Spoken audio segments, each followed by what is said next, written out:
Buenas tardes, queridos hermanos. Les saludo en el amor del Señor en un nuevo día de estudio bíblico. Eh, Gracias a Dios Todopoderoso que nos permite desarrollar nuestros estudios de forma casi normal. Hemos tenido la posibilidad de utilizar estos medios tecnológicos para propagar también el consejo bíblico como corresponde para la iglesia en el tiempo actual a través de esta circunstancia que nos ha tocado vivir, como es el COVID-19, esta pandemia que ha privado de libertad para poder congregarnos. Aunque ya se va a levantar la cuarentena aquí en Chillán, tenemos que considerar que todavía está prohibido las reuniones sobre 50 personas. Sí, nuestro presbiterio ha indicado que debemos mantenernos también en nuestros hogares de acuerdo a la indicación de la autoridad, y a pesar de estar esta libertad de poder movilizarnos o desplazarnos, debemos guardar las recomendaciones que la autoridad sanitaria ha mantenido, ¿cierto?, para evitar el contagio de esta enfermedad. Por lo tanto, en el día siguiente vamos a tener algún informativo en relación a cómo irán actuando las congregaciones de nuestro presbiterio. Hoy quiero abocarme específicamente a lo que es el estudio del libro Los Hechos, ya entrando a la finalización del capítulo 2 propiamente tal. Antes de todo, vamos a orar al Señor. Padre Celestial, en esta hora queremos agradecer porque usted nos permite reunirnos en su nombre para meditar en su palabra, para compartir en la enseñanza bíblica. Rogamos sabiduría, capacidad de lo alto para poder, Señor, desarrollar este estudio de la manera que usted ha dispuesto. Bendiga a mis hermanos que verán o escucharán este estudio para que también sean dirigidos por su Santo Espíritu y puedan comprender también su palabra.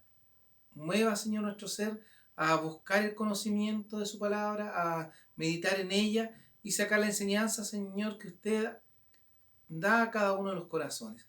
Rogamos, Padre Celestial, que nos permita ser hijos deseosos de su palabra, deseosos de aprender más de usted, para ser hijos fieles y útiles a todo lo que viene por delante. Rogamos, Señor, su bendición en los méritos de Jesús, nuestro Salvador.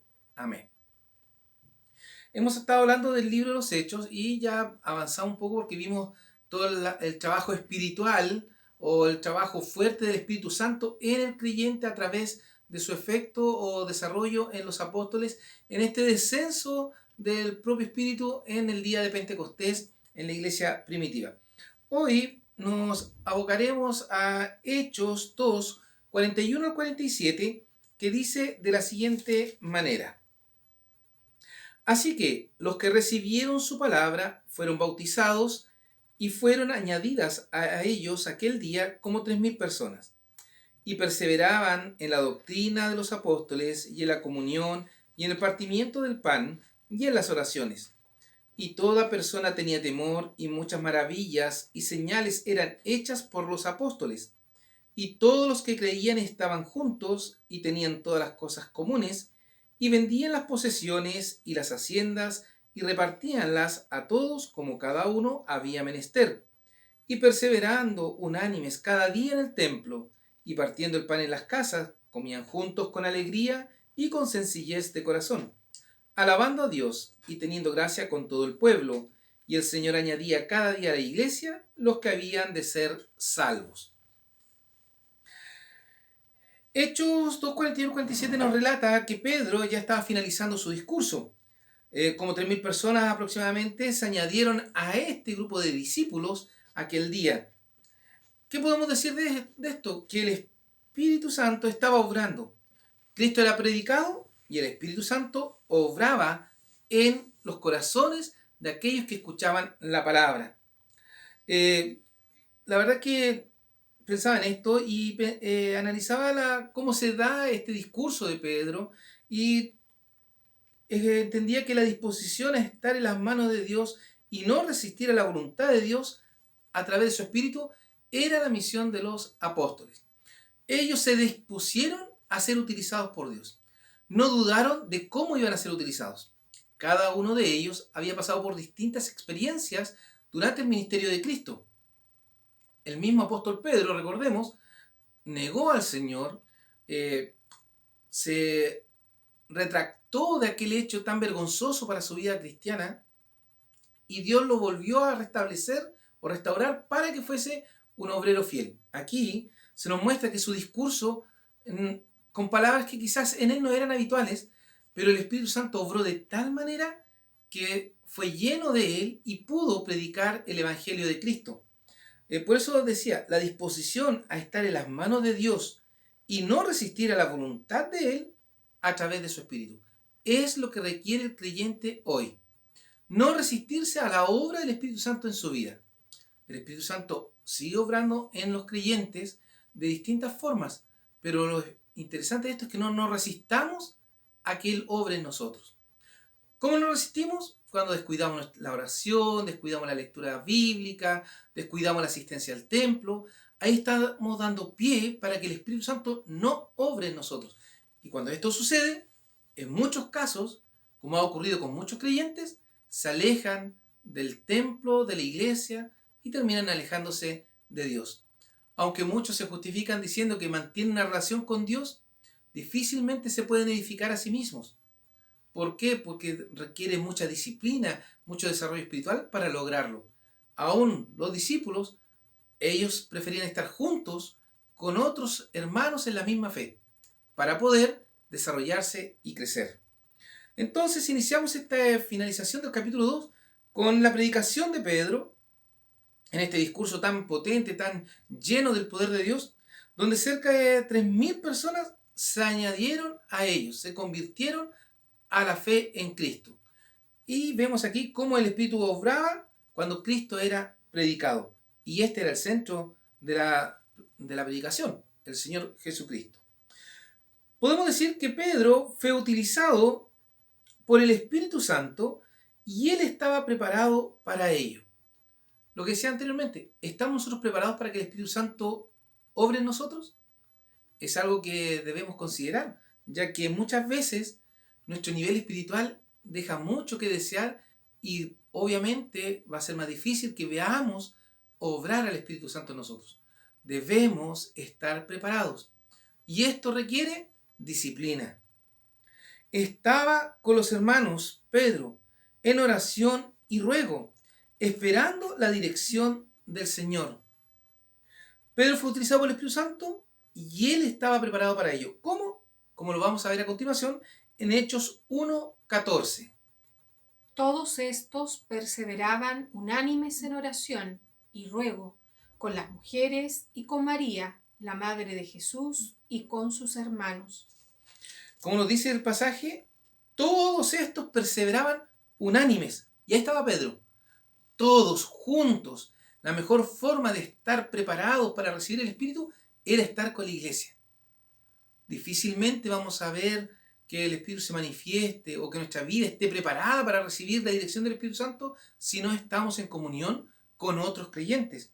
Hechos 2:1. Y como se cumplieron los días de Pentecostés, estaban todos unánimes juntos.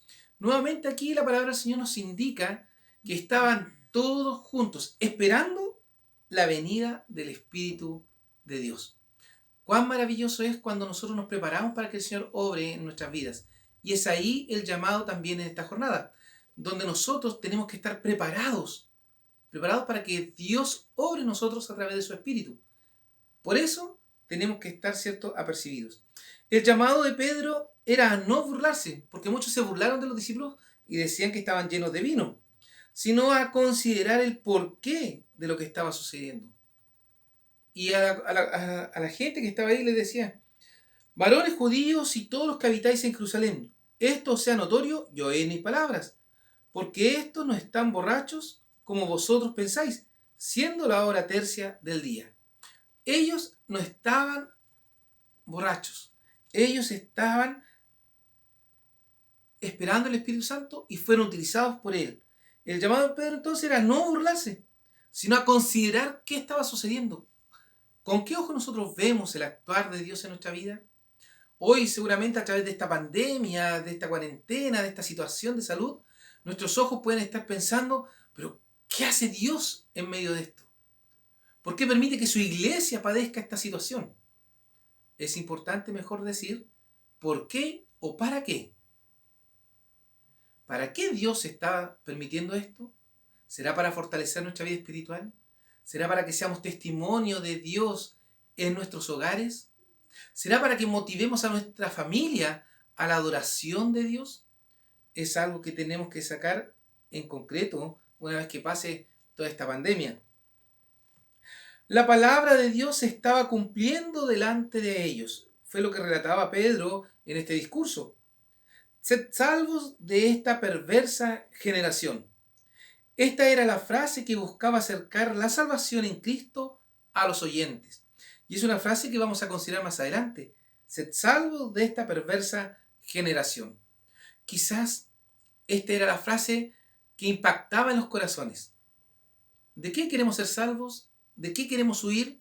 Dios invita a cada uno de nosotros para ser parte de su pueblo y nos invita para considerar primero nuestra condición.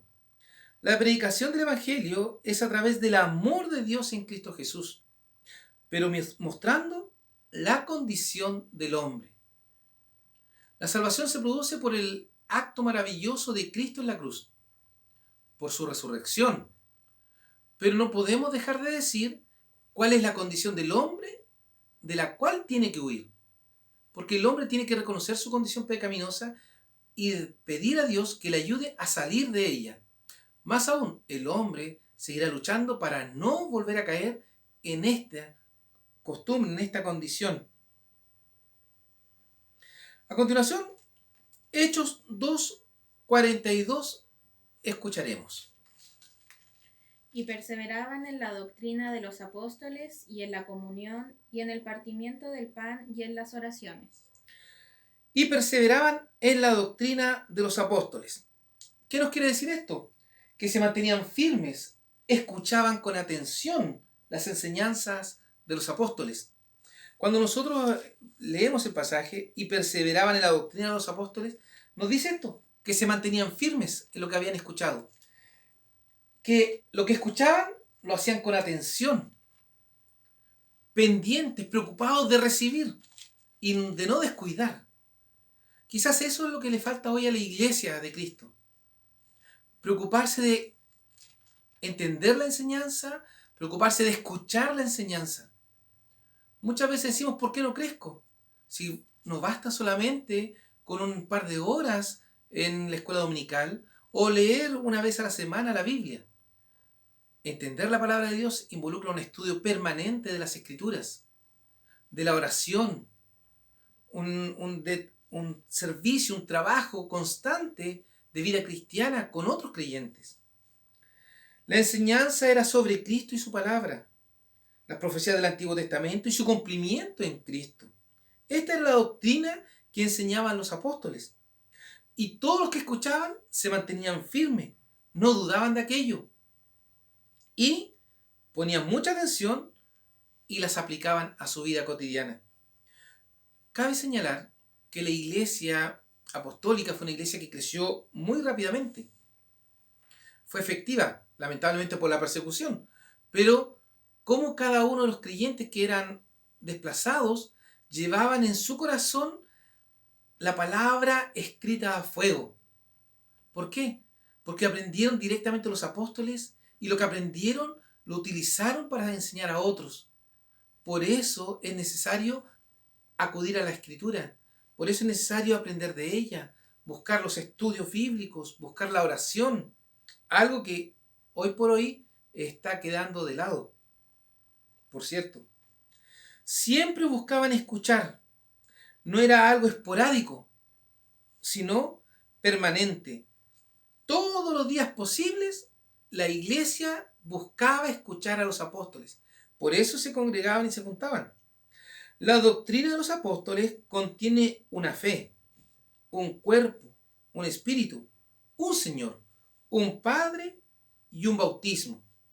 El bautismo en el nombre del Padre y del Hijo y del Espíritu Santo es, por así decirlo, la puerta de entrada a la iglesia del único y trino Dios. Para acceder había que reconocer la condición pecaminosa, pero también los apóstoles enseñaban los medios para llegar a ser un hijo de Dios y cómo tenían que testificar de aquello. A continuación escucharemos Mateo 28:19.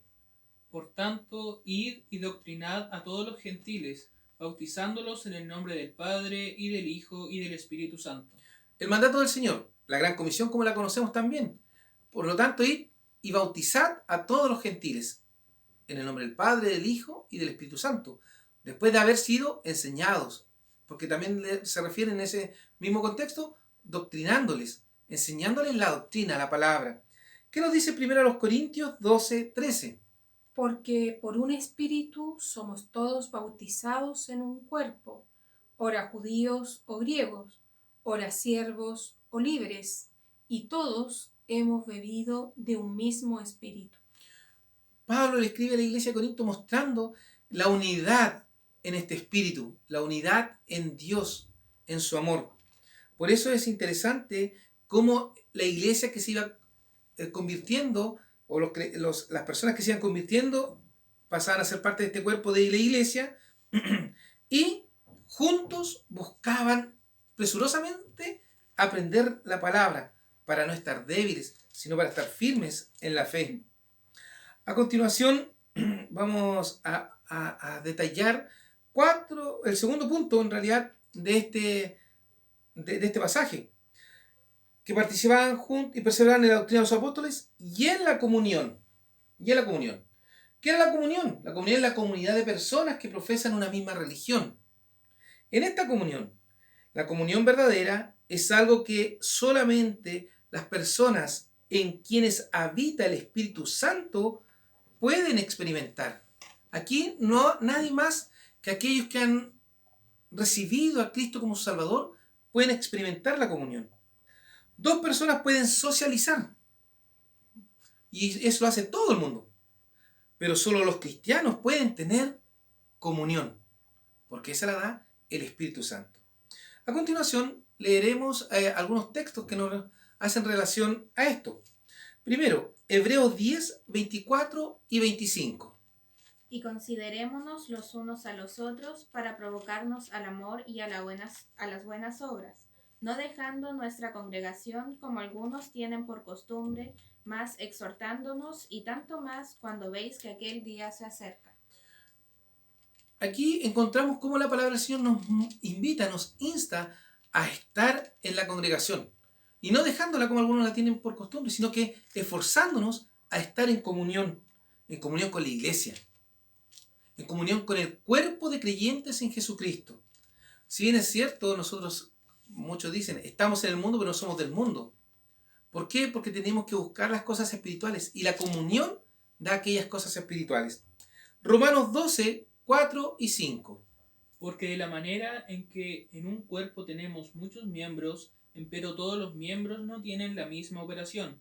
Así muchos somos un cuerpo en Cristo, mas todos miembros los unos de los otros.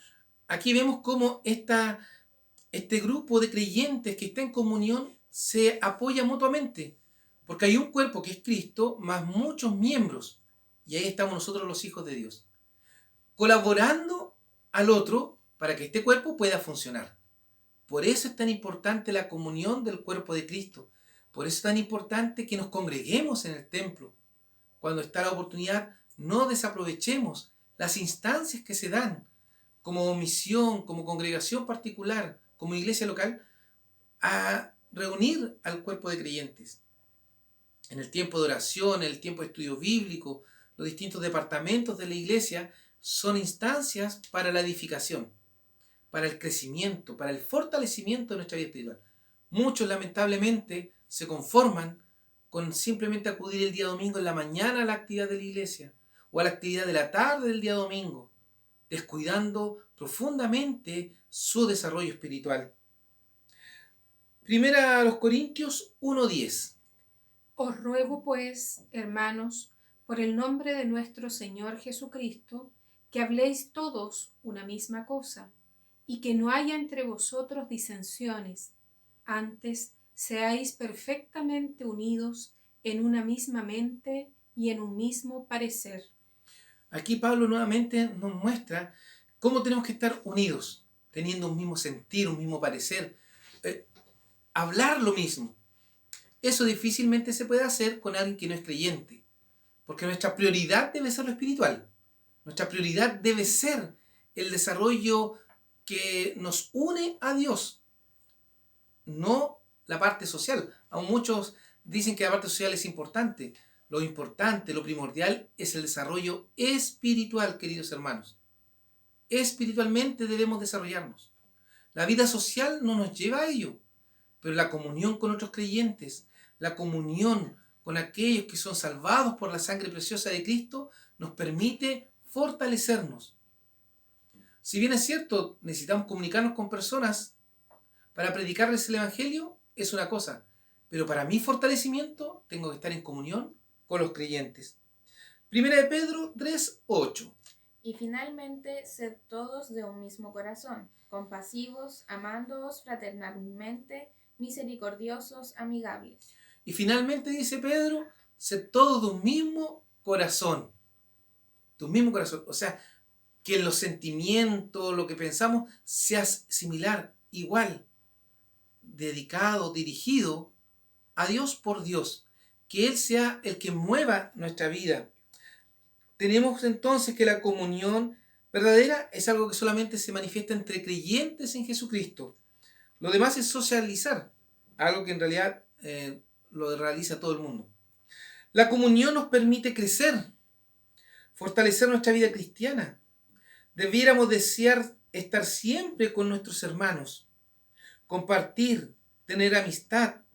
Seguramente se intercambiaban entre ellos en el tiempo de la iglesia primitiva para no crear grupos cerrados. O sea, no solamente compartir con algunos dentro de la congregación, sino con todos. Y con todos haya mucho amor. La verdad que hoy en muchas congregaciones también se da que se sectoriza a los hermanos. O hay grupos que finalmente terminan creando divisiones en las iglesias porque no se comparte con todos de la misma manera. Entonces, la comunión nos permite a nosotros entonces crecer, fortalecer nuestra vida cristiana. Y debiéramos nosotros desear estar siempre con nuestros hermanos, tener amistad con ellos, hacer negocios con ellos, inclusive. Sería lo ideal para estar siempre en comunión y siempre fortaleciéndonos. Ahora bien, ¿cómo podemos promover esa comunión el día de hoy? ¿Cómo podríamos hoy, en la actualidad, promover esa comunión? Aquí les invito a sugerir ideas. ¿Cómo podemos fomentar, promover la comunión en Cristo? Es algo que debemos considerar. Queridos hermanos, en este día tenemos la oportunidad de ver cómo la iglesia primitiva nos da ejemplo de unidad, de servicio, de adoración. El pasaje dice, y perseveraban en la doctrina de los apóstoles. ¿En qué doctrina? En la palabra de Dios. Hoy nosotros tenemos la palabra de Dios completa, dispuesta al 100% para nosotros. Perseveremos en lo que dice la Biblia.